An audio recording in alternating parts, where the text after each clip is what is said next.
কৃষ্ণ কৃষ্ণ হরি রাম নিগমকল্পতরুগর্লিতং ফলং সুকমুখদ্রমৃত দর্ভসংযুতং পিবত ভাগবতং রসমলং মুহুর্মুহুরুষি ভুবি ভাবুক। ওম নমো ভগবতে বাসুদেবায়।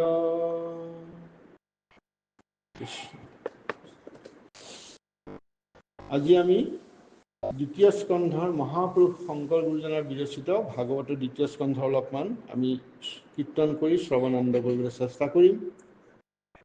প্ৰথম কথা হৈছে কি, শ্ৰীমদ ভাগৱতৰ ধৰ্ম মহিমা বৰ্ণন।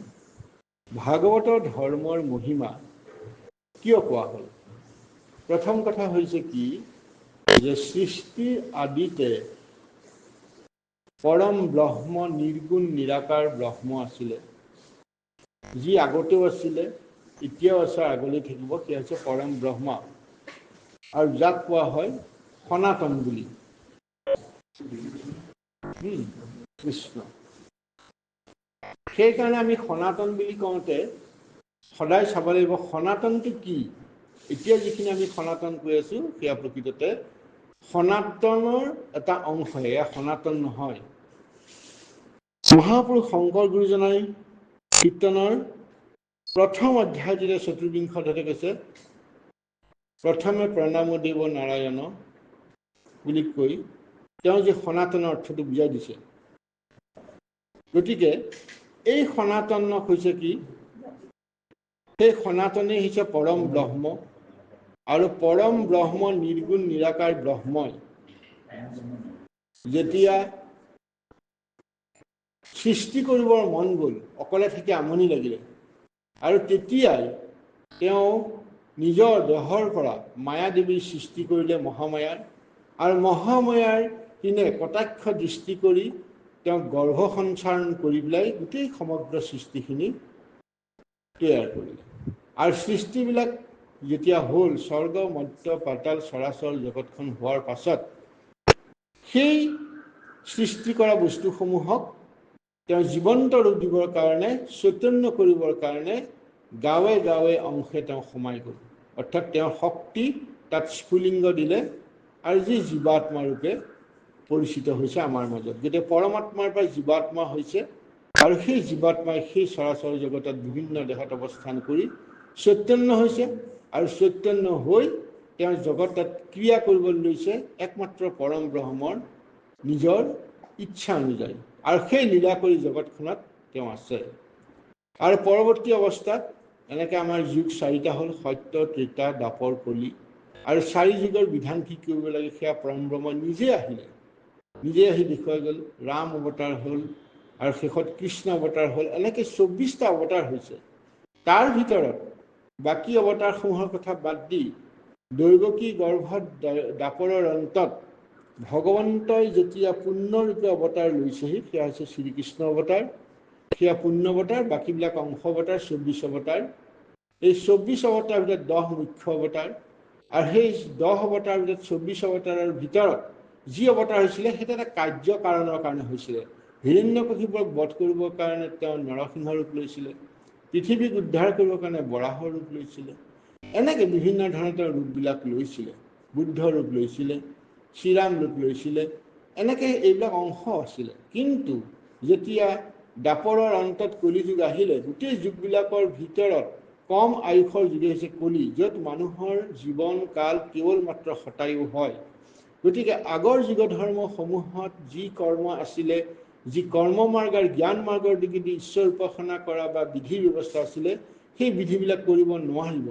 আৰু নোৱাৰিব বুলি জানি ভগৱন্তই যেতিয়া বৈকুণ্ঠলৈ গ'ল, তেতিয়া উদ্ধৱক ক'লে যে মই শ্ৰীধৰ্ম ধৃতি সত্য শৌচ নীতি সকলো মই লগত লৈ গ'লোঁ। তাৰমানে ভগৱন্তই যি সৃষ্টি কৰিছিলে জ্ঞান মাৰ্গ আৰু কৰ্ম মাৰ্গসমূহ তেওঁ লৈ গ'ল। পৃথিৱীত থৈ গ'ল তেওঁৰ নাম। তেওঁ ক'লে যে মোৰ নামটো থৈ গ'ল। ইমান কম সময়ৰ ভিতৰত কলিকালৰ মনুষ্যই যদি 100 বছৰ জীয়াই থাকে, 50 বছৰ শুই থাকোঁতেই যায়, বাকীবিলাকত তেওঁ সময় নাপায়। কিন্তু যিহেতু মানুহৰ আয়ু 50 বছৰ 100 বছৰো নহয়, 60-70 থাকে। গতিকে 30 বছৰ মানুহে কৰ্মস্থ পায়, তাতে শিশুকাল যৌৱনকাল এইবিলাক থাকেই। যি কি নহওক, ইমান কম সময়ৰ ভিতৰত পৰম ব্ৰহ্মৰ সন্ধান লাগিবৰ কাৰণে জ্ঞান মাৰ্গ বা কৰ্মমাৰ্গেদি সম্ভৱ নহয়। আৰু সেই যুগতো সেই মাৰ্গেদি কৰোঁতেও শেষত গৈ ঈশ্বৰৰ নাম ল'ব লগা হৈছিল।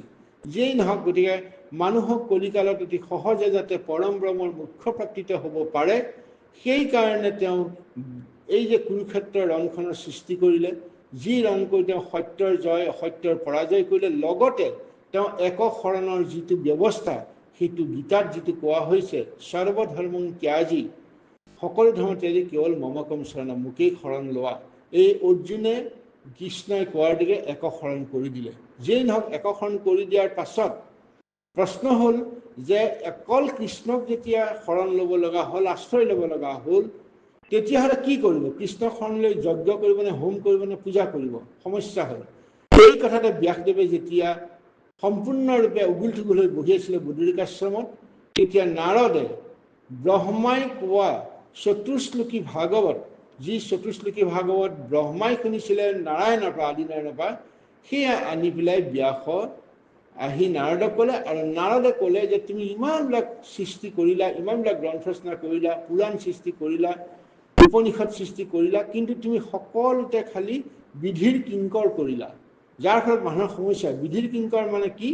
বিধিৰ কিংকৰ হৈছে জ্ঞান মাৰ্গত হ'লে আসন, প্ৰণায়াম, যোগাসন এইবিলাক কৰিব লাগিব। কৰ্ম মাৰ্গত হ'লে কি হ'ব? স্থান, কাল, পাত্ৰ, আমুক তিথি, আমুক বাৰ, আমুকত কৰিব লাগিব, এইটো কৰিব লাগিব, সেইটো কৰিব লাগিব, এইটো বামুণ হ'ব লাগিব, আমুক হ'ব লাগিব। এই যে বিধিৰ কিংকৰবিলাক কৰিলা, সেইবিলাক কিংকৰবিলাক কৰি থকাৰ কাৰণে, বিধিৰ দাস হোৱাৰ কাৰণে তাত অনেক ছিদ্ৰ থাকে, কলিকালত সম্পূৰ্ণ নহ'ব। সেইকাৰণে ভগৱন্তই যি এক শৰণৰ ব্যৱস্থা কৰিলে গীতাত, সেই এক শৰণৰ ব্যৱস্থা কৰাত তেওঁ ক'লে এতিয়া কি কৰিব? তুমি নকৰিলা, গতিকে তুমি এতিয়া ঈশ্বৰ লীলা কৰা, যিটো ভগৱন্তই বৈকুণ্ঠলৈ যাওঁতে কৈছিলে যে মোৰ লীলা নাম আৰু শ্ৰৱণ কীৰ্তন কৰিব। তেতিয়া সেই যে চতুশ্লোকী ভাগৱত ক'লে, যি চতুশ্লোকী ভাগৱতত কোৱা আছে যে আদিতে মই আছিলোঁ, এতিয়াও আছোঁ, আগলৈ থাকিম, আৰু অবস্তুক বস্তুৱে ঢাকে, অৰ্থাৎ যিটো পৰম সত্য তাক অসত্যই ঢাকি ৰাখে। গতিকে সেই সকলোখিনি ভাঙি তোমাই দেখুৱাই দিয়া। আৰু সেইকাৰণে শ্ৰীমদ ভাগৱতখন তেওঁ প্ৰণয়ন কৰিলে। আৰু প্ৰণয়ন কৰি পেলাই সেই চতুশ্লোকী ভাগৱতৰ পৰাই তেওঁ 12টা স্কন্ধ কৰিলে, য'ত ভগৱানৰ বিভিন্ন লীলাসমূহ ইয়াত লিখা হৈছে বা বৰ্ণনা কৰা হৈছে। আৰু সেইখিনিকে কেৱল মাত্ৰ শ্ৰৱণ কীৰ্তন কৰিলে হয়। ইয়াত স্থান, কাল, পাত্ৰ, নিয়ম, সংযম একো নালাগে, একোৱেই নালাগে, গা নুধুলেও হ'ব। আমি খালি এটা পৰিৱেশ লাগে কাৰণে আমি এটা চাকি এগছ জ্বলাই লৈ পেলাই আসন এখন পাতি লৈছোঁ মনটো ভাল লাগিবৰ কাৰণে। সেয়া আমাৰ নৈমিত্তিক কৰ্ম। আজি যিটো কৰ্ম কৰিছোঁ নৈমিত্তিক কৰ্ম, আমুকৰ কাৰণে কিবা এটা কৰিছোঁ নৈমিত্তিক কৰ্ম। আৰু সন্ধিয়া যিটো চাকি এগছ জ্বলাই পেলাই ধূপ এগছ জ্বলাই, সেয়া হৈছে নিত্য কৰ্ম। গতিকে নিত্য কৰ্ম আৰু নৈমিত্তিক কৰ্ম, এই দুইটা কৰ্মৰ ওপৰত যাব লগা হ'লে যদি হৃদয়ত থকা কৃষ্ণক যদি বা আত্মা জীৱাত্মা থকা কৃষ্ণক ভবা যায়, তেতিয়া সকলো কৃষ্ণ থাকিলে নিত্য নৈমিত্তিক কাম একোৱেই কৰিব নালাগে, সকলো কৃষ্ণময় হৈ থাকিব। গতিকে সেই ভাগৱতৰে আজি ভাগৱত ধৰ্মৰ মহিমাটো বৰ্ণন কৰিছে গুৰুজনাই। মূল ভাগৱতৰ 2য় স্কন্ধত যি লিখা আছিলে সেইখিনিকে আমি এতিয়া অকণ স্মৰণ কৰিম। আৰু এইখিনিতে এটা ক'ব বিচাৰিছোঁ যে আমি আত্মাটো ক'ত থাকে? দেহত থাকে। দেহটো চৈতন্য কৰে কোনে? আত্মাই কৰে। আৰু আত্মাই দেহটো চৈতন্য কৰে কাৰণে, ৰমণ কৰে কাৰণেই আমি দেহাটোক আত্মাই ৰমণ কৰি পেলাই চৈতন্য দিছে। আৰু আমাৰ এফালে থাকে ভক্তি মাতৃ, এফালে থাকে মায়া। গতিকে আমাৰ মনটো এনেকুৱা হৈছে যে মনটোক ধৰি ৰাখিব নোৱাৰে, মনটো যাবই, যেনি তেনি যাবই, কিন্তু মনটোৱে কাক লৈ যায়? ইন্দ্ৰিয়বিলাক লৈ যায়। এতিয়া ইন্দ্ৰিয়বিলাক কি? আমি সাতো পাঞ্চ বুলি কয়, সাত পাঞ্চ বুলি কথাটো কয়। সাত পাঞ্চ মানে কি? সপ্ত ইন্দ্ৰিয়। সপ্ত ইন্দ্ৰিয়, 2 চকু, 2 কাণ, 2 নাকৰ ফুটা আৰু জিহ্বা। এই 7টা ইন্দ্ৰিয় কি কৰে? পঞ্চতন মাত্ৰ, ৰূপ, ৰস, গন্ধ, স্পৰ্শ আৰু শব্দ। এই 5টা সোৱাদ বা 5টা মিন্সৰ যোগেদি ইন্দ্ৰিয়বিলাকে পৰিতৃপ্তি সাধন কৰে। চকুৰে দেখি আনন্দ লাভ কৰে, মুখেৰে খাই আনন্দ লাভ কৰে, কাণেৰে শুনি লাভ কৰে, শুনি ভাল পায়। এতিয়া কি শুনিব, কি কৰিব? এই কথাটো হৈছে কি? যেতিয়া আমি ঈশ্বৰৰ নামটো আমি ভাবিম, গাব নালাগে। চকুৰে যেতিয়া সকলোকে ঈশ্বৰময় দেখে, ব্ৰহ্মময় দেখে, যে সকলোতে ঈশ্বৰ আছে, কাৰণ তেওঁ থকা কাৰণে গছজোপা হৈছে, এই মনোভাৱটো যেতিয়া আহিব, তেতিয়া সংসাৰত থাকিও, সংসাৰৰ মাজত থাকিও বৈৰাগ্য হ'ব পাৰে।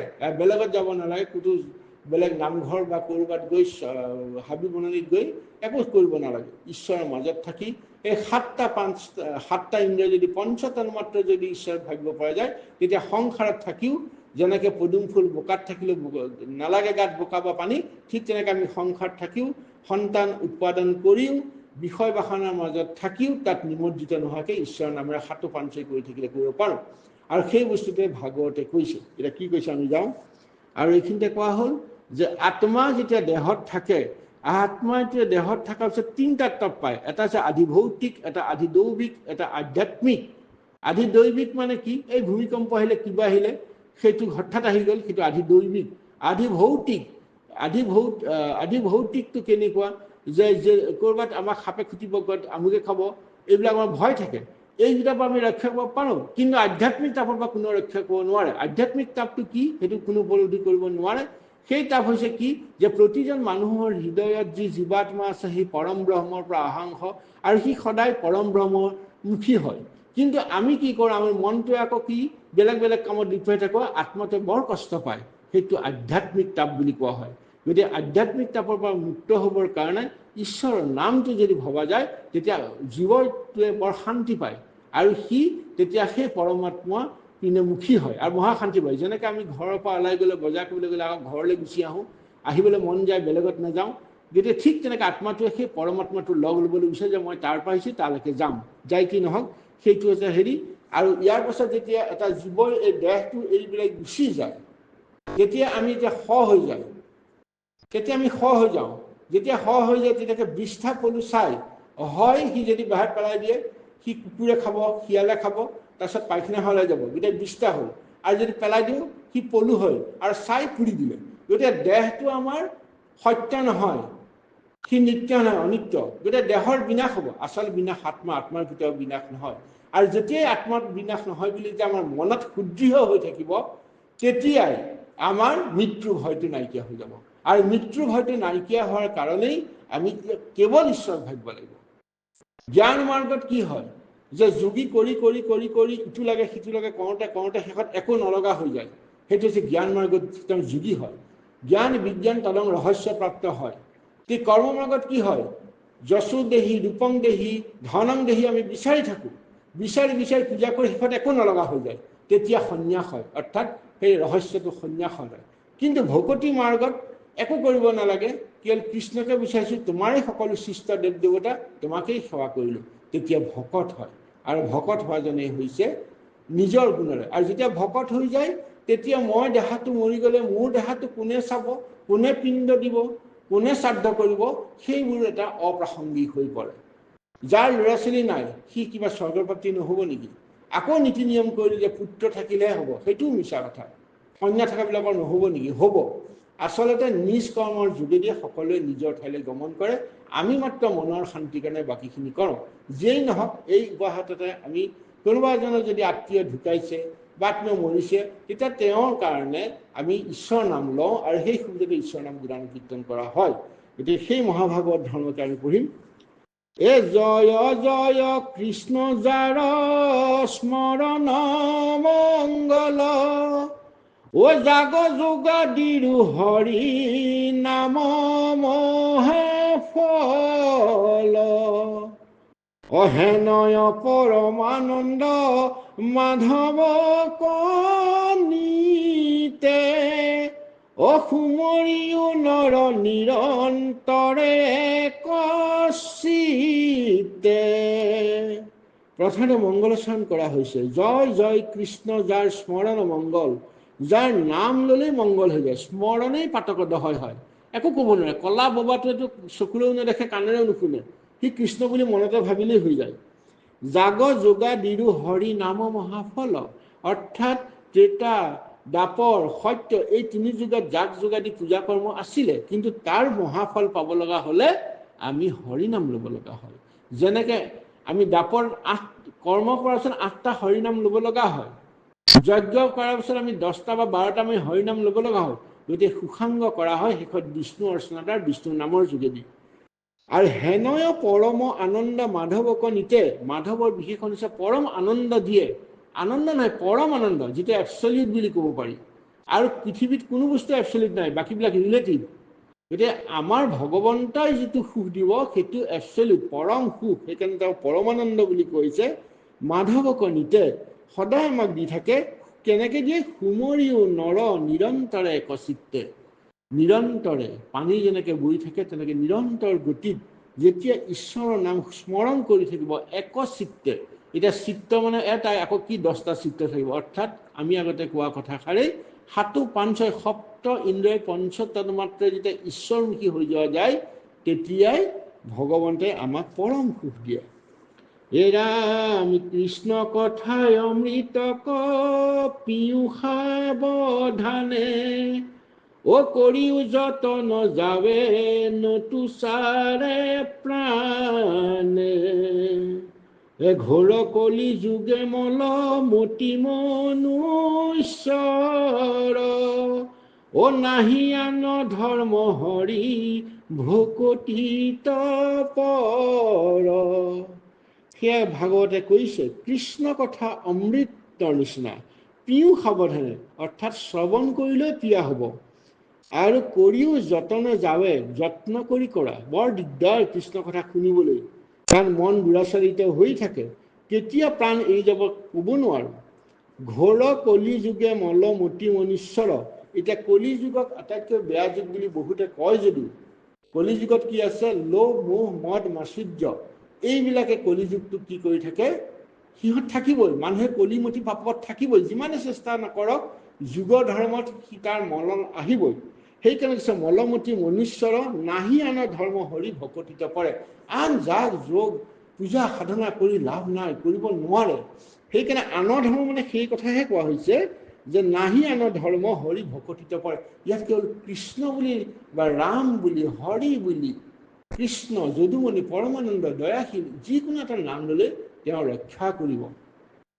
এতিয়া এই শৰীৰত আছে কলিকৃত যত দুখ, অগুচুক প্ৰথমে কৰা হৰি হৰি ঘোষ। হে ৰাম কৃষ্ণৰ চৰণে কৰি আশেষ প্ৰণতি, ও অচিতৰ কিংকৰ শংকৰ নিগদতি। এতিয়া কৈছে কি? শৰীৰত আছে কলিকৃত যত দোষ, যে কলিকৃত, কলি থাকিলে দোষ হ'বই। গতিকে আমাৰ শৰীৰত দোষ থাকিবই, কোনেও ক'ব নোৱাৰে মই শুদ্ধ হৈছোঁ বুলি, হ'ব সম্ভৱেই নহয়, সেইটো কলিকালৰ নিয়মেই। গতিকে শৰীৰত আছে কলিকৃত যত দোষ, যিমান আমাৰ যুগৰ ফলত আমাৰ এই পৰিৱেশৰ ফলত যিবিলাক আমাৰ দোষ হৈছে, এই সকলো দোষ প্ৰথমতে তুমি এৰুৱাই ল'ব লাগিব। গুচুক প্ৰথমে কেনেকৈ ক'ব? কৰা হৰি হৰি ঘোষ। ঘোষ মানে ঘোষণা, অৰ্থাৎ কৃষ্ণ কৃষ্ণ হৰি হৰি বুলি মনত ভাবিলে হ'ব, ক'বও নালাগে। ঈশ্বৰৰ নামটো যদি বোবাটোতো ক'ব নোৱাৰে, গতিকে কৃষ্ণ বুলি যদি মনতেই ভাবা অকণমান সময়, তেতিয়া কি হয়? পাপটো আঁতৰি যায়। কৃষ্ণৰ চৰণে কৰোঁ আশেষ প্ৰণতি, অচিত কিংকৰ শংকৰ নিগতি। এতিয়া গুৰুজনা শংকৰে কৈছে যে সেইজনা কৃষ্ণ অচিত্য, অচিত্য ভগৱন্তৰ অন্য এটা নাম। গতিকে সেইজনাৰ মই দাস কিংকৰ। গতিকে মই এতিয়া ক'বলৈ যাওঁ, হে ৰাম দ্বিতীয় স্কন্ধৰ কথা শুনিও উৎসুকে, ও নৃপতিৰ প্ৰশ্ন তাত পাছে শুনি মুনি সুকে। হে কৃষ্ণ পদ পংকজক হৃদয়ত ধৰি, অদিলন্ত সিদ্ধান্ত তাংক সাধুৰবাদ কৰি। ও ধন্য নৰ প্ৰতিমতি উত্তম তোমাৰ, ও পুছিলাহ যিটো কথা সংসাৰতে সাৰ। মুখ্যৰ সাধন ইটো জগতৰে হিত, লোভিলে মুকুতি যিটো তাহাৰো বাঞ্ছিত। এতিয়া এই ভাগৱতখন ক'ত আহিলে? পৃথিৱীত কেনেকৈ আহিলে? সেইটো হৈছে শুক নিগদতি পৰীক্ষিত, অৰ্থাৎ শুকে পৰীক্ষিতক কৈছিলে। যেতিয়া পৰীক্ষিতক সৰ্পই দংশন কৰিছিলে এই সম্যক মুনিৰ সাপত, তেতিয়াই যে তোক সৰ্পই দংশন কৰিব বুলি অপৰাধ হৈছে যে হেৰি হ'ব, তোক 7 দিনৰ 7 ৰাতিৰ পাছত তোক সাপে দংশন কৰিব। এই যে অভিশাপটো দিলে, এই অভিশাপটো দিয়াটো ভগৱন্তৰ এটা লীলা। এতিয়া সেই অভিশাপটো কিয় দিছিলে? পৰীক্ষিতক অভিশাপ দিবই নালাগিছিল। পৰীক্ষিতৰ নিচিনা নিষ্ঠাবান কৃষ্ণৰ সেৱক নাছিলে। মাকৰ গৰ্ভত থাকোঁতেই, গৰ্ভ যেতিয়া নষ্ট কৰিব খুজিছিলে, তেতিয়াই ভগৱন্তই গৰ্ভত স্থিতি লৈ তেওঁক চতুৰ্ভুজ ৰূপটো দেখুৱাই তেওঁক পৰীক্ষা কৰিছিলে। সেইকাৰণে পৰীক্ষিত, আৰু যাৰ কাৰণে গৰ্ভত থকা বানে তেওঁক সঞ্চাৰ কৰিব নোৱাৰিছিল। ইমান পবিত্ৰ আত্মাটোক আকৌ কিয় অভিশাপ দিব লগা হ'ল? এয়া হৈছে প্ৰভু ভগৱন্তৰ একমাত্ৰ লীলা। আৰু সেই লীলা কি? যে পৃথিৱীত যে মই ক'লে যে সৰ্বধৰ্ম ত্যাগ কৰি মোক শৰণ ল'ব লাগে, মোৰ লীলা কৰিব লাগে। এতিয়া কেনেকৈ কৰিব? মানুহে প্ৰমাণ এটা যদি নেপায়, তেতিয়াহ'লে মানুহে কেতিয়াও গ্ৰহণ নকৰে। যুক্তি, বিজ্ঞান আৰু ব্যাকৰণ, এই তিনিটাৰ মাজেদি মানুহে বিচাৰিছে আজিকালি। এইটো কৰিব নাপায় বুলি ক'লে নকৰে। তাত কিয় আছে? তাৰ বিজ্ঞান কি আছে? কোৱা কথা ব্যাকৰণটো কি আছে? এইটো বিচাৰিছে। আৰু সেইটো দেখাবৰ কাৰণে ভগৱন্তই ক'লে যে মই এটা প্ৰমাণ দিব লাগিব। সেই প্ৰমাণটো দিবৰ কাৰণে তেওঁ পৰীক্ষিতক বাছি দিলে, যে পৰীক্ষিতক মই কলিকৃত মলৰ দোষৰ দ্বাৰা কৰিছোঁ। যেতিয়া সেই জৰাসন্ধৰ মুকুটটো পিন্ধি সোণত কলি আছে বুলি কৈ যেতিয়া তেওঁ সেই জৰাসন্ধৰ মুকুট পিন্ধি কলিয়ে মূৰত উঠি পেলাই সেই কলিৰূপী সৰ্পটো আহি পেলাই তাত পৰি আছে, আৰু সৰ্পটো ডিঙিত মেলিয়াই দিছে, দি পেলাই তেওঁক অভিশাপ দিয়াইছে। অভিশাপ দিয়াই পেলাই তেওঁ কি কৰিছে? যে তেওঁ এতিয়া মোক্ষ প্ৰাপ্ত হ'ব লাগিব, দেখুৱাব লাগিব। কিমান কৰিলে? ঋষি মুনি আনিলে, কোনোবাই ক'লে ইমান বছৰ যজ্ঞ কৰিব লাগিব, কোনোবাই ক'লে এইটো কৰিব লাগিব। তাৰপিছত মোৰ সময় নাই, 7 দিন আছে।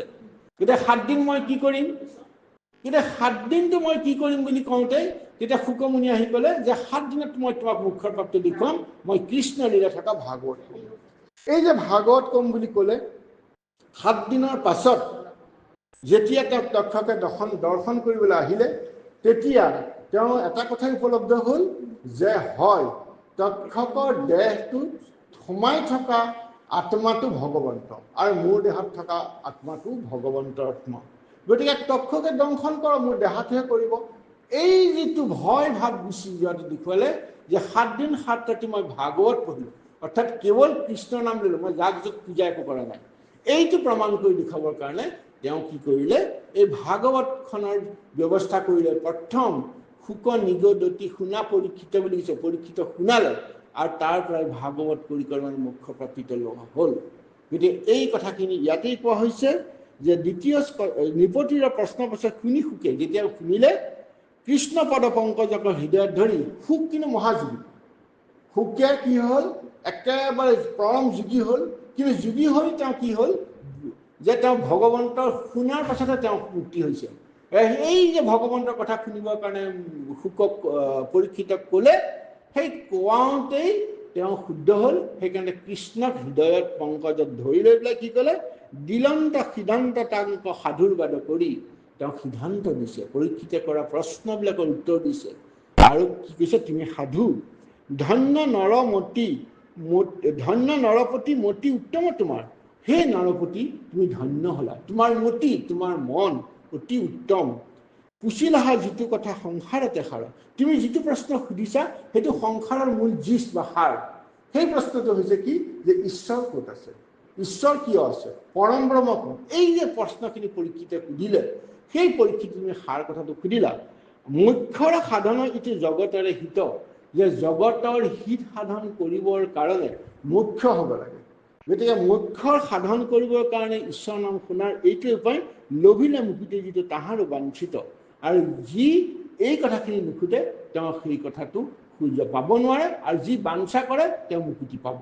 এই কথাখিনি এতিয়া আমাক শুকে কৈছে। নাহি জ্ঞান যাৰ জাতি, ধৰ্ম মাত্ৰ কৰে, ও নিতে বলি বিশ্ব পাঞ্চ, যজ্ঞ কয়াচৰে। তাহাৰ চতব্য কথা আছে অসংখ্যাত, হৰি বিমুখৰ হুৱে ব্যথয়ায়ু পাত। সেদিনে ভৈল ধন কুটুম বৰ চিন্তা কৰে, নিদ্ৰাশ্ৰী আলাপে ৰাত্ৰি ৰুৱায়ু হৰে। ও মিছা বিষয়ত মাত্ৰ কৰে অভিলাষ, ও সিহেতু নেদেখে নৰে আপোনাৰ নাশ। এতিয়া তেওঁ কৈছে, নাহি জ্ঞান যাৰ জাতি ধৰ্ম মাত্ৰ কৰে, যে জ্ঞান যাৰ নাই, নাহি জ্ঞান যাৰ, যাৰ জ্ঞান নাই, তেওঁ কি কৰে, জাতি ধৰ্ম মাত্ৰ কৰে। এতিয়া জাতি ধৰ্ম মাত্ৰ কৰে মানে কি, জাতি আৰু ধৰ্ম। গতিকে আমি জাতি হৈছে কি, যে আমি মানুহে সংসাৰ কৰিবৰ কাৰণে আমি জাতি কৰি লৈছো নহয়। কি জাতি কৰিছো, মূলতঃ ব্ৰাহ্মণ, ক্ষত্ৰিয়, বৈশ্য, শূদ্ৰ, আমি তিনিটা জাতি কৰিছো। প্ৰকৃততে সেই তিনিটা জাতি নহয়। ঈশ্বৰে কৈছে উৰণ বুৰণ গজন গমন, এই তিনিটাহে আমাৰ সৃষ্টি কৰি দিছে, বাকীখিনি আমি কৰি লৈছো। বোলে কি কৰি লৈছো, মুখৰ পৰা ব্ৰাহ্মণ, বাহুৰ পৰা কি ক্ষত্ৰিয়, তাৰপিছত ভৰিৰ পৰা বৈশ্য আৰু পদৰ পৰা শূদ্ৰ। কিয় কৰিছো? হয়, সেইটো বেদত কোৱা আছে। কিয় কৈছো? যে যি মুখেদি কথা ক'ব পাৰে, যাৰ ব্ৰহ্ম জ্ঞানটো দিব পাৰে, তেওঁ ব্ৰাহ্মণ। তেওঁ প্ৰত্যেকজন জীয়েকজন বংশত ব্ৰাহ্মণ নহবও পাৰে। যি জাতিটোক ৰক্ষা, গোটেই পৃথিৱীখনক ৰক্ষা কৰি থাকে যুদ্ধ কৰি বাহুৰে, তেওঁ ক্ষত্ৰিয়। আৰু যি আমাক সেই বস্তুবিলাক আনিবৰ কাৰণে ভৰিৰে পদচলন কৰে, সেয়া হৈছে বৈশ্য। আৰু ক্ষুদ্ৰ বুলি কোৱা হৈছে এই তিনিওটা বস্তুকে মুখৰ পৰা আৰম্ভ কৰি বাহুৰ পৰা আৰম্ভ কৰি ভৰি কৰি যি তেওঁলোকক পোহপালন কৰি থাকে, তেওঁ ক্ষুদ্ৰ। সেইকাৰণে কোৱা হৈছে যে জাতক কোনো মানুহ জাতি নহয়। উৰণ বুৰণ গজন গমন এইকেইটা জাতি। গতিকে কেতিয়াবা ব্ৰাহ্মণজনৰ পুত্ৰও সৈন্যত যদি হৈ যায়, ফৌৰ্চত যায়, তেওঁ কি হৈ যায়, ক্ষত্ৰিয় হৈ যায়, হ'ব পাৰে ব্ৰাহ্মণ। গতিকে আমাৰ লিগেচি কথাটো ঠিক তেনেকুৱা। সেইকাৰণে কৈছে নাহি জ্ঞান, যাৰ জ্ঞান নাই, যাৰ জাতি ধৰ্ম মাত্ৰ কৰে, কেৱল জাতিটোৰ কথা কয়, মই ব্ৰাহ্মণ, মই গোহাঁই, মই ক্ষুদ্ৰ, মই কৈৱৰ্ত, মই আমুক, এই যে কামটো কৰি আছে, এইটো কৰিছিলে নিগম শাস্ত্ৰত কাৰণে আগম শাস্ত্ৰত কৰিছিলে, সেইটো সেই যুগ ধৰ্ম আছিলে। আৰু ধৰ্ম মাত্ৰ কৰে। ধৰ্মটো কি, যে এই কামটো মই কৰিব লাগে, এইটো কামটো তেওঁ কৰিব নাপায়, এইবিলাক যি কৰে। নিতে বলি বিশ্ব পাঞ্চ যজ্ঞক আচৰে, যি নিতে সদায় বলি দিয়ে, বিশ্ব পাঞ্চ যজ্ঞ, পাঞ্চ যজ্ঞ কৰে। এই যে পঞ্চযজ্ঞ ব্যৱস্থা আছে আমাৰ কৰ্মমাৰ্গত, সি কৰে। তাহাৰো চুক্তব্য কথা আছে অসংখ্যাত, সেইবিলাকৰ নীতি নিয়ম বহুত আছে অসংখ্যাত। হৰি বিমুখৰেহে ব্যৰ্থ আয়ুপাত, যদি সেইবিলাক কৰি ঈশ্বৰৰ কথা নাভাবে, তেওঁলোকৰ আয়ুসটো নাইকিয়া হৈ গ'ল। অৰ্থাৎ তেওঁলোকে মুক্তি পোৱাৰ ৰাস্তাটো নাপালে, তেওঁলোকে মাত্ৰ জাগতিক বস্তুখিনিহে পাই থাকিলে। বোলে এইটো কৰিবৰ কাৰণে আজি মই সৰস্বতী দেৱীক সেৱা কৰোঁ, বিদ্যা লাগে, মোক ধন লাগে কাৰণে লক্ষ্মীক কৰোঁ, মোক বিপদ আহিবৰ কাৰণে গণেশক কৰোঁ, বা বিপদ আহিলে হয় কৰা, কিন্তু সেইটো কি হয়, লৌকিকৰ কাৰণে হয়, তোমাৰ আত্মাটোৰ কাৰণে নহয়, কিন্তু জীয়াই থাকিবৰ কাৰণে হয়। এই কথাখিনিকে ইয়াত কোৱা হৈছে। আৰু দিনে ভূলে ধন কুটুম্বৰ চিন্তা কৰে, আমি সদায় কৰিবই লাগিব। আমাৰ ধৰ্ম অৰ্থ মুখ্য কাম, এই চাৰি পুৰুষাৰ্থ সাধন কৰিবই লাগিব। কিন্তু চাৰি পুৰুষাৰ্থত যদি আমি অহৰহ আমি পইচাকে লাগে বুলি চিন্তা কৰোঁ, মোৰ কুটুম্বৰ কথা চিন্তা কৰোঁ, নিদ্ৰা হ'লে স্ত্ৰীৰ লগতহে আমি থাকোঁ, বিভিন্ন ধৰণে ৰংগ কৰি, নিদ্ৰা স্ত্ৰী আলাপে ৰাত্ৰিৰ আয়ুস হয়, ৰাতিটো কেতিয়া পাৰ হয় গমেই নাপায়। কিন্তু আয়ুসটো যে হৰণ হৈছে, এটা ৰাতি পাৰ হ'লে কি জন্ম হোৱাৰ লগে লগে মৰাটোতো লগত আহিছেই। আজি কোনোবা আজি মৰিছে, কোনোবা কাইলৈ মৰিব, কোনোবা পাছত, মৰাটো খাটাং। সূৰ্যৰ লগতে আয়ুচিৰি হৰে বুলি কৈছে। গতিকে এই মৰাটো যদি খাটাঙেই হয়, তেতিয়া হয় থকাকেইটা দিন আমি কি কৰোঁ, ঈশ্বৰৰ নামটো লওঁচোন। মৰাৰ কথা কোনেও ক'ব নোৱাৰে। দেহাটোতহে ক্ষতি হয়, বেমাৰটো হ'লে দেহাটো ক্ষতি হয়, আত্মাক কোনেও মাৰিব নোৱাৰে। গতিকে আত্মাটোৱে বিচৰা যিটো পৰমাত্মাৰ কথা, সেই কথা যদি শ্ৰৱণ কৰে, দেহৰ মৃত্যু ঘটি নাইকিয়া হয়। আৰু সেইটো কৃষ্ণক ভবা হয় কাৰণে অভয় চৰণ বুলি কয়, যে অভয় মানে কি, য'ত মৃত্যুৰ ভয় নাথাকে সেইটো অভয়, বাকীবিলাক চব ভয়। কৃষ্ণ এ ৰাম মিছা বিষয়ত মাত্ৰ কৰে অভিলাষ, সিহেতু নেদেখে নৰে আপোনাৰ নাশ। গতিকে মিছা বিষয় যিটো লগত লৈ যাব নোৱাৰে, কেৱল দৈহিক আৰু ইন্দ্ৰিয় সুখৰ কাৰণে যিটো কৰে, সেইটোকে কৰিবও লাগিব। সংসাৰ থাকিলে নকৰিব লাগিব বুলি কোৱা নাই, কৰিব লাগিব। কিন্তু বাৰে বাৰে যদি সেইটো কৰি থকা হয়, তেতিয়া কি হয়, নিজৰ নাশ হ'ব, আপোনাৰো নাশ হ'ব। কাৰণ সেই ইন্দ্ৰিয়ত থকা তৃপ্ত হোৱা বস্তুখিনিৰ প্ৰতি মানুহ যেতিয়া আগ্ৰহী হ'ব, এৰিব নোৱাৰে। আত্মাটোৱে যেতিয়া দেহাটোক এৰিব বিচাৰে, তেতিয়া মই আৰু মোৰ, অহম মম, মই কোন? মোৰ চকু, হাতখন কি মোৰ হাত? আচলতে নহয়। এই মই আৰু মোৰটো যাতে বাঢ়ি নাযায়, লগাখিনি ল'ব লাগে আৰু নলগাখিনি ল'ব নালাগে। সেইটো এটা ইয়াত কোৱাখিনি কৈছে। হেন জানি যাৰ ইচ্ছা মুখ্য কোষৰ বঠা, পৰীক্ষিতে তেবে শুনিও কৃষ্ণ কথা। হে দিব্য চিত্ত কৃষ্ণ গুণ নাম কীৰ্তনত, কৃষ্ণ ৰেখে পাদ পদ্ম স্মৰিবে মনত। হে নাৰায়ণ স্মৰণেখে পৰম মংগল, এহি মানে জীৱন্ততে জন্মৰ সম্ফল। সেই অন্তকালে হৰি স্মৰি যিটো ভাগ্যৱন্ত, তাহাৰ মহিমা কহি কোনে পাৱে অন্ত।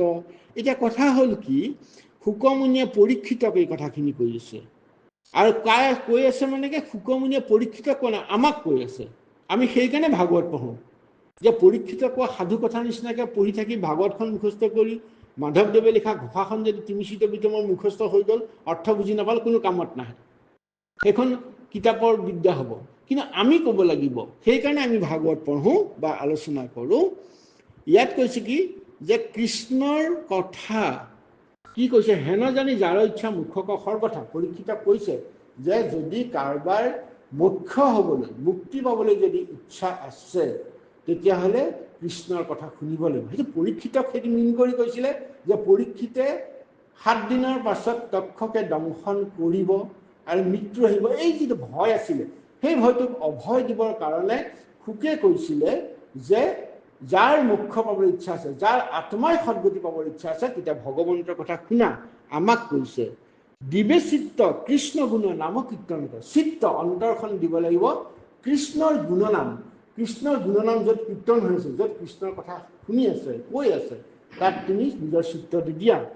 ৰাম কৃষ্ণৰ সেই পাদ পদ্ম স্মৰিবে মনত। কৃষ্ণৰ অৰুণ চৰণ যুগল মনতে যদি ধৰি লওঁ, নাৰায়ণ স্মৰণে পৰম মংগল। যে পৰম মংগল তেতিয়া হ'ব যেতিয়া আমি নাৰায়ণক স্মৰণ কৰিম। এহি মানে জীৱন্ততে জন্মৰ সম্ফল। গতিকে জীয়াই থাকোঁতেই আমি সম্ফল হৈ গ'লোঁ, জীৱনতে মুকুত হৈ যাব পাৰি। অৰ্থাৎ দেহটো যাব আৰু যেতিয়া নিব আৰু। মোৰ আত্মাই পৰিতৃপ্ত হৈ গ'ল, কৃষ্ণ কথা কিন্তু এতিয়া মোৰ চিন্তা নাই, মই হৈ গ'লোঁ, মই আত্মা হৈ গ'লোঁ। মই মানে কি? মই মানে নিজ মানে কি? আত্মা। আত্মা মানে কি? পৰম ব্ৰহ্ম। গতিকে মই পৰম ব্ৰহ্ম হৈ গ'লোঁ। এই দেহাটো যি আছে গ'ল, মৰিব, খাটাং। দেহাত মানুহ নমৰে নহয়, দেহাটোৱে নাইকিয়া হ'ব। মই ক'ত মৰিম? মই নমৰোঁ। মৰা শব্দটোৱেই নাই। মৰাটো এটা প্ৰক্ৰিয়া, জন্ম যেনেকৈ প্ৰক্ৰিয়া, মৰাটো এটা প্ৰক্ৰিয়া, সিমানেই কথা। গতিকে পৰীক্ষিতক এইটো কৈ আছে, অন্তকালে হৰিস্মৰে যিটো ভাগ্যৱন্ত। মই যিটো আগতে কৈছোঁ, নিত্য নৈমিত্তিক কৰ্ম কৰোঁতে গধূলি প্ৰাৰ্থনা কৰিব লাগে, আজি আমুকৰ কাৰণে প্ৰাৰ্থনা কৰিব লাগে, এইটো আমাৰ নৈমিত্তিক কাম, নিত্য কাম। কিন্তু যেতিয়া আমি অহৰহ কৃষ্ণৰ কথা ভাবিম, সেইবিলাক একো দৰকাৰ নাই। গোসাঁই ঘৰতো যাব নালাগে, একো পাতিব নালাগে, কাৰণ কৃষ্ণময় হৈয়ে গ'ল। তাক নিত্য নৈমিত্তিক কৰ্মবিলাকে কি কামত আহিব? একো কামত নাহে, সি কৃষ্ণ ভাবিয়ে আছে, বেলেগে আসনো পাতিব নালাগে। গতিকে সেইজনে তেনেকৈ থাকোঁতে অন্তকাল যেতিয়া আহিব, দেহাটো যেতিয়া এৰি আত্মাটো যাব খুজিব, সি হৰিতেই আত্মা হৈ গুচি যাব। তেনেকুৱা ভাগ্যৱন্ত ক'ত পাব? আৰু তাৰ মহিমা কোনে পায়ন্ত? যিটো ব্ৰহ্মময় দেখে জগত নিখিল, যত পাপ পুণ্য সমস্ততে নিৰ্বৰ্তিল। হৰিৰ কথাত তাৰ ৰতি বিশ্ৰাম, সদায় মুখত নেৰে ৰাম কৃষ্ণ নাম। ৰাম বুলিবা কিবা কহিলাহা মুনি, ইটো কথা একো পুৰুষত নতো শুনি। শুনা সাৱধানে আৰু নৃপতিৰ উত্তৰ, ইটো মহাভাগৱত শাস্ত্ৰ বৈকুণ্ঠৰ। এতিয়া পৰীক্ষিত শুকে ক'লে, যিটো ব্ৰহ্মময় দেখে জগত নিখিল, নিখিল মানে সমস্ত জগতক যি ব্ৰহ্মময় দেখে। এতিয়া ব্ৰহ্ম মানে কি? ব্ৰহ্ম মানে পৰম ব্ৰহ্ম। পৰম ব্ৰহ্ম কি? যে সেই পৰম ব্ৰহ্মই সৃষ্টি কৰোঁতে নিৰাকাৰ নিৰ্গুণ ব্ৰহ্মই যেতিয়া জগত সৃষ্টি কৰিলে, জগতটো জড় হৈ থকা জগতটোক যেতিয়া তেওঁৰ অংশ আহি তাত সোমাই জীৱন্ত কৰি তুলিলে, তেতিয়া সকলো জীৱ গছডালৰ পৰা আৰম্ভ কৰি চৰাচৰ জগতত সকলোতে ভগৱন্তক যেতিয়া দেখিব যে তেওঁ ভগৱন্তৰ অংশই আছে, সেইকাৰণে কৈছে যিটো ব্ৰহ্মময় দেখে জগত নিখিল যত পাপ পুণ্য সমস্ততে নিৰ্বতিল। আৰু যেতিয়া সেইটো ভাৱ আহিব তেতিয়া আৰু পাপ পুণ্যৰ কথাটো নাহে, চব নাইকিয়া হৈ যাব, পাপৰ কথাই নাহে, ঈশ্বৰকে দেখা থাকিব পাৰি।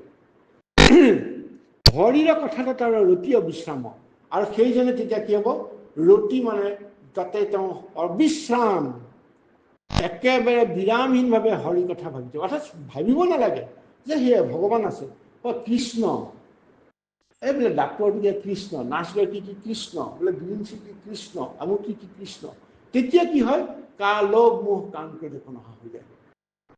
আমি এগৰাকী ছোৱালী দেখিলে, মাইকী মানুহ দেখিলে যে যিটো কামনা আহে, কৃষ্ণ, সিহঁতৰ অন্তৰত কৃষ্ণ আছে, তেওঁ অৱয়ৱটো সেইটো, এই ভাৱ অহাৰ লগে লগে তেওঁ আৰু বেলেগে কৃষ্ণক ভাবিবই নালাগে, তেওঁ অহৰহ আহি গ'ল, তেওঁ কৃষ্ণক মই দেখিছে কাৰণে জগতক যেতিয়া নিখিল জগতক ব্ৰহ্মময় দেখে, তেতিয়া তেওঁ ধন সোণ টকা পইচা লগা বস্তুখিনি ল'ব, কিন্তু তাত আসক্ত হৈ নেযায়, আৰু সেইজনৰ নাম মুখতে সদায় ৰামকৃষ্ণ হৈ থাকে।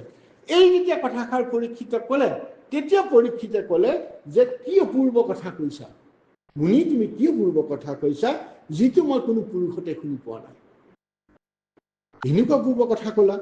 গতিকে তেতিয়া পৰীক্ষিতে ক'লে শুকে যে শুনা সাৱধানে আৰু নৃপতি উত্তৰ, যে এই যে মই ব্ৰহ্মময় জগতখন আছে তাৰ কথা মই কম, নৃপতি ৰজা মই কম, ইটো মহাভাগৱত শাস্ত্ৰ বৈকুণ্ঠৰ, যে মহাভাগৱত শাস্ত্ৰখন বৈকুণ্ঠৰ শাস্ত্ৰ মই এতিয়া ক'বলৈ যাম।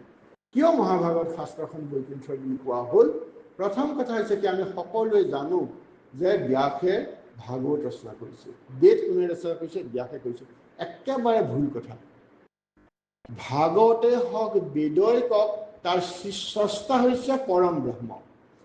নাভি পদ্ম সৈতে যেতিয়া ব্ৰহ্মা উপজিছিলে, তপ তপ কৰি থাকোঁতে ব্ৰহ্মাক বেদৰ কথা, ভগৱন্তৰ কথা কোনে ক'লে? নাৰায়ণে ক'লে। সৃষ্টি কোনে কৰিলে? নাৰায়ণে কৰিলে। ব্যাস বা ব্ৰহ্মা দ্ৰষ্টা, ব্ৰহ্মাই ঈশ্বৰে কোৱা কথাখিনি ক'লে, আৰু সেইকাৰণে ঈশ্বৰ ক'ত থাকে? বৈকুণ্ঠ থাকে, অৰ্থাৎ য'ত কাল মায়াৰো অধীনত নাথাকে। তেতিয়া বৈকুণ্ঠ এনেকুৱা এখন ঠাইত য'তে আমাৰ এই ত্ৰিভুৱনৰ ওপৰত, য'লৈ কোনো যাব নোৱাৰে, যাক দেখিব নোৱাৰে, যাক চাব নোৱাৰে, কেৱল অনুভূত হয়। গতিকে সেইকাৰণে সেই স্থান বৈকুণ্ঠ, গতিকে সেই বৈকুণ্ঠৰ শাস্ত্ৰ বুলি সেইকাৰণে কোৱা হৈছে। সেই আন্তমহা ধৰ্ম একে নামেহে প্ৰখ্যাত, হে শ্ৰৱণ মাত্ৰক কৰে কৃষ্ণক সাক্ষাৎ। এ পূজা নমস্কাৰ ধ্যান সমস্তে দুষ্কৰ, এ হৰি গুণ নাম ধৰ্ম মহাসুখকৰ, স্ত্ৰী বাল্য বৃদ্ধ সমস্তৰে অধিকাৰ, চাণ্ডালকো কৰে নামে তেখনে উদ্ধাৰ, হে কলিৰ সন্ধ্যাত মই পঢ়িলো পিতৃত, তুমি মহা বৈষ্ণৱত কৰিব বিদিত।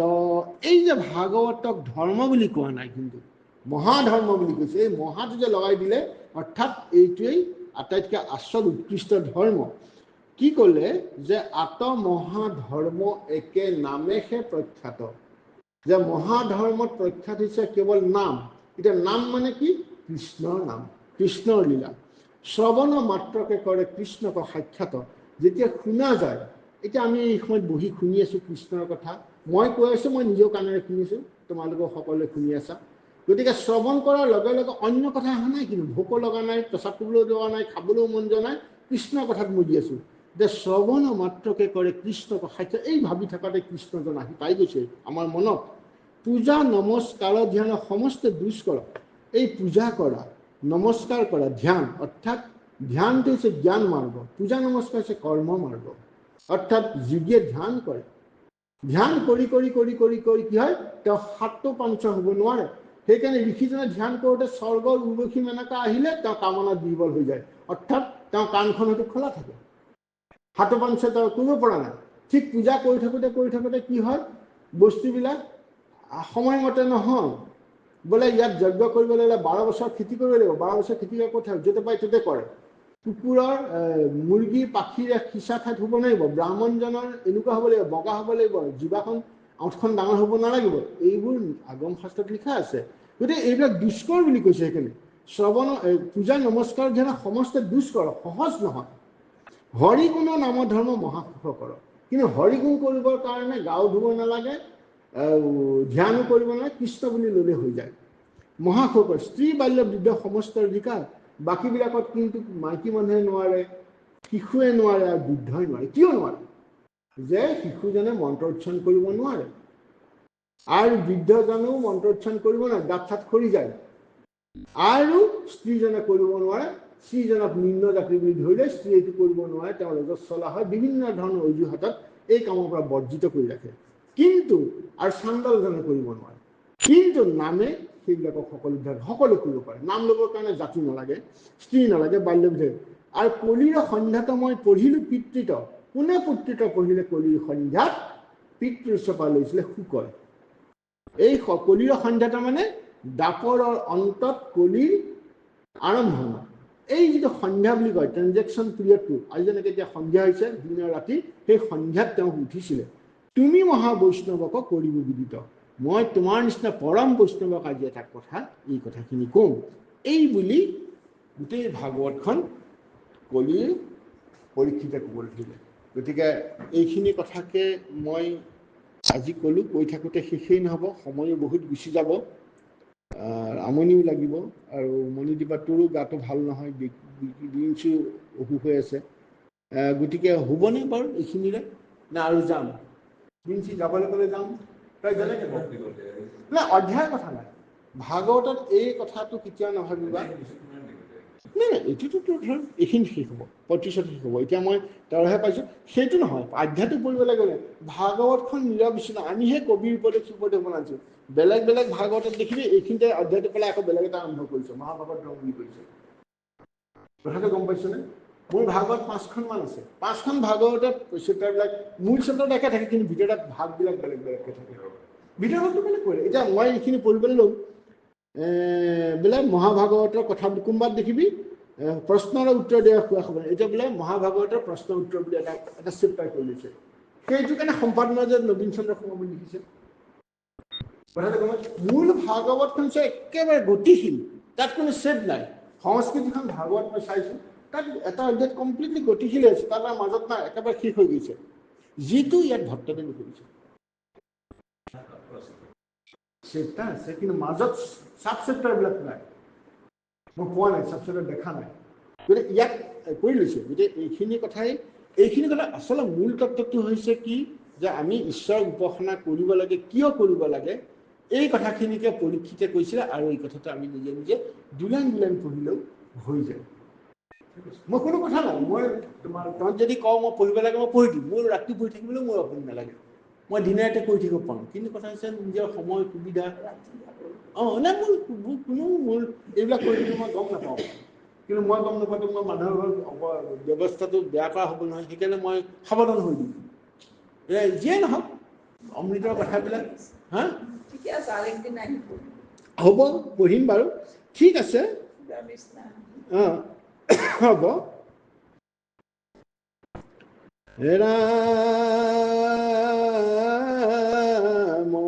মই 2টা খণ্ড পঢ়ি দিওঁ বাৰু। কৃষ্ণ ৰাম প্ৰশ্নৰ উত্তৰ দেওঁ হুয়ো সাৱধান, কৃষ্ণৰ নামে সে জানা পৰম কল্যাণ, সেই নামে সাধে যাৰ যেন মতয় অভিলাষ, জীৱা মুখ্য চাহে বৈকুণ্ঠত দেন্ত বাস, অজ্ঞানৰ জানিবা হৰি নামে মুখ্য ফল, নাহিকে নামত পৰে পৰম মংগল, এই 4 বেদৰ সাৰ এইহে নিশ্চয়, জানি পৰীক্ষিত তুমি তেজিও সংশয়। মই এইখিনিতে সামৰিম। মূল কথাটো হৈছে কি, প্ৰথম কথাটো হ'ল কি, শ্ৰীমদ ভাগৱতখন মই পঢ়িছোঁ, মূল সংস্কৃতৰ কমপ্লিট পঢ়া নাই, এইখন ভাগতে কমপ্লিট পঢ়া নাই বুলি মই কৈছোঁ। কিন্তু যিখিনি পঢ়িছোঁ তাৰ পৰা এটা কথা উপলব্ধি হৈছে যে মহাপুৰুষ শংকৰ গুৰুজনাই এই যে অসমীয়াত কিয় ভাগৱতখন কৰিলে, তেওঁ কিন্তু টিকা কৰা নাই দেই, চব বাকীবিলাকে ট্ৰেন্সলেট আখৰিক অনুবাদ। কিন্তু শংকৰ গুৰুজনাই কি কৰিলে, ভাগৱতখনক ভাৱানুবাদ কৰিলে। বৰ ডাঙৰ কাম কৰিছোঁ, পৃথিৱীত কোনোৱে কাম কৰা নাই ভাগৱত অনুবাদত। কি কাৰণে কৰিলে, যে আমি সংস্কৃতটো পঢ়ি বুজিব নোৱাৰোঁ আৰু তাক আমি এপ্লাই কৰিব নোৱাৰিব পাৰোঁ। সেইকাৰণে একেবাৰে থলুৱা কৰি ক'লে, মই ইয়াত এইটো কাৰণেই কৈছোঁ, এই যে এইবিলাক কথা কৈছে, প্ৰশ্নৰ উত্তৰ দিওঁ শুনিও খাবনে, কৃষ্ণৰ নামকে জনা পৰম কল্যাণ, নামে সাধে যাৰ জন মত এইবিলাখ, দিবা মুখ্য যাতে দেন্ত ফলে বাস। প্ৰশ্নৰ উত্তৰ দিওঁ শুনিও সাৱধানে, মই প্ৰশ্নৰ উত্তৰ দিম সাৱধানে শুনিবা, এই কথাষাৰ কিন্তু সংস্কৃত ভাগৱতত নাই। গুৰুজনাই কৈছে, ভাৱটো কৈছে যে সাৱধানে শুনা। এই সাৱধান মানে কি, এই সাৱধানটো হৈছে একচিত্তে শত্ৰুপঞ্চয় ভাবিব লাগিব, ডেট ৱাজ কচাছ, যে তুমি সাৱধানে শুনিবা। এনেই যদি তুমি শুনা কামত নাহিব, সঁচাকৈ ঈশ্বৰক মই শুনিছোঁ বুলি শুনিব লাগিব। কৃষ্ণৰ নামকে জানা পৰম কল্যাণ, পৰম কল্যাণ, কৃষ্ণৰ নাম পৰম কল্যাণ, যদি তুমি সাৱধানে শুনা, হৃদয়ত লৈ লোৱা। নামে সাধে যাৰ জন মন অভিলাষ, নামটো গালে তই অভিলাষ কৰিব নালাগে, ভগৱন্তই জানে তোৰ কি অভাৱ আছে তোক পূৰণ কৰি দিব। এইটো মই নিজে ব্যৱহাৰিক জীৱনত পাইছোঁ, মই নিজে ব্যৱহাৰিক জীৱনত পোৱা, মই তহঁতৰ আগত বুলি কৈছোঁ কথাষাৰ, বুজিছ বিংশী। মই অষ্টম শ্ৰেণীত থাকোঁতেই প্ৰথম কিবা এটা ঘৰুৱা পৰিৱেশত, এটা পৰিৱেশত মই ক'ব নোৱাৰোঁ, সেই পৰিৱেশত মই একো নাপাই পেলাই, আমাৰ খুব নাম গায় ককাহঁতে, গাঁৱতো নাম গায়, মই প্ৰথমে হাফ পেণ্টটো পিন্ধি লৈ পেলাই ডিঙিতে গামোচাখন লৈ লৈ সুদাগাৰে প্ৰহ্লাদ চৰিত্ৰ পঢ়িছিলোঁ। আৰু সেই যে ক্লাছ 8ত পঢ়িলোঁ, এই পঢ়ি আছোঁ এতিয়ালৈকে। আৰু মই কেতিয়াও ভবা নাই মই যে ইমান, আচলতে মই বাই ডিফল্ট আহি ইমানখিনি পাইছোঁ। কোনোবাই যদি মোক কুস্তি চাই কয় সি মেট্ৰিকেই পাছ কৰিব নালাগে, মই সঁচা কৈছোঁ। এই কথাটো কাৰণে মই সেইকাৰণে কৈছোঁ, সাৱধানে কৰাৰ কাৰণে মই ফলটো পাইছোঁ, ঈশ্বৰে বুজিছে, মই কোনেও ভবা নাছিলোঁ, মই পাই আছোঁ। তাৰমানে আমিতো এনে, মই কোনো ধৰ্মৰ কথা কোৱা নাই ন, এটা কথা কৈছোঁ, আমি এনে সচৰাচৰ প্ৰহ্লাদ চৰিত্ৰ প্ৰহ্লাদ, কিন্তু আজিকালি দেখোন এইখনতো কিজানি আছে প্ৰহ্লাদ বুলি লিখা থকা, আৰু কিবা এখন আছে কীৰ্তন ঘোষাখন আছে, কিন্তু ৰকাৰ লিখা থাকে, লটো নাথাকে, কোনটো বানান শুদ্ধ নহয়। কথাটো হৈছে কি, আচলতে প্ৰহ্লাদ তাত লটো নাথাকে, পৰহালাদ বুলি কয়। লটো নাই,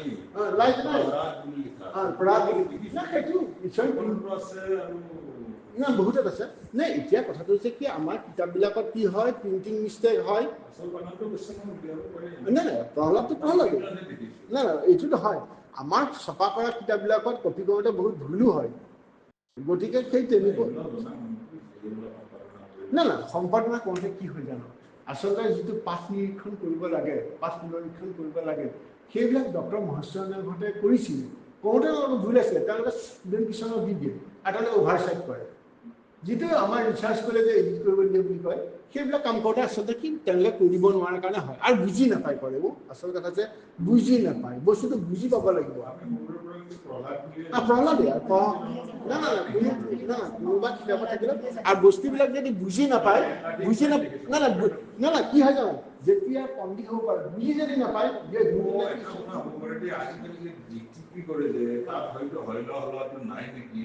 থাকিলে কিতাপ মিছ মাৰে।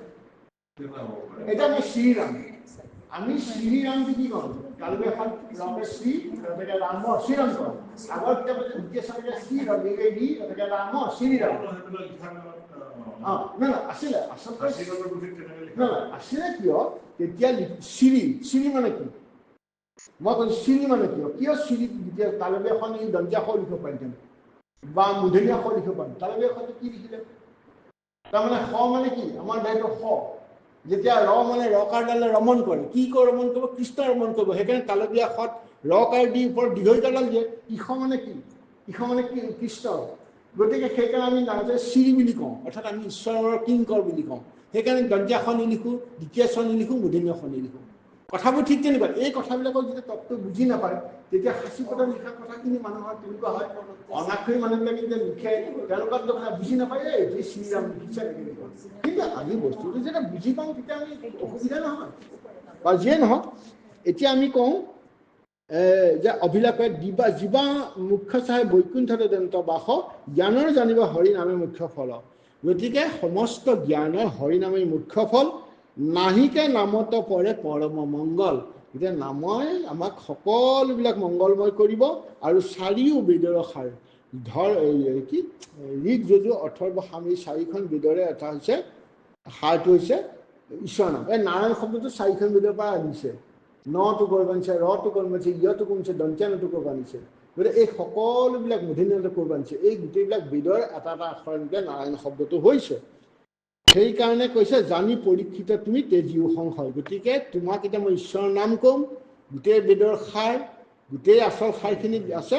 গতিকে তুমি সংশয় দূৰ কৰি তুমি সাজু হোৱা, সাৱধান হোৱা। গতিকে আমি আজি এইখিনিকে পঢ়িলোঁ।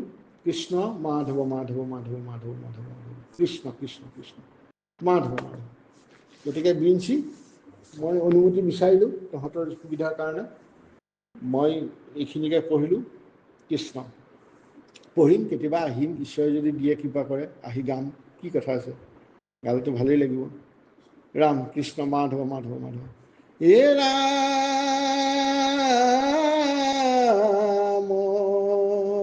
জ্ঞানৰ জানিব হৰি, নামে মুখ্য ফল। ও নাহিকে নামত পৰে পৰম মংগল। হে চাৰিও বেদৰ সাৰ, এহি হে নিশ্চয়। হে জানি পৰীক্ষিত তুমি তেজীও সংশয়। কৃষ্ণ হৰি ৰাম ৰাম ৰাম ৰাম ৰাম, কৃষ্ণ হৰি ৰাম।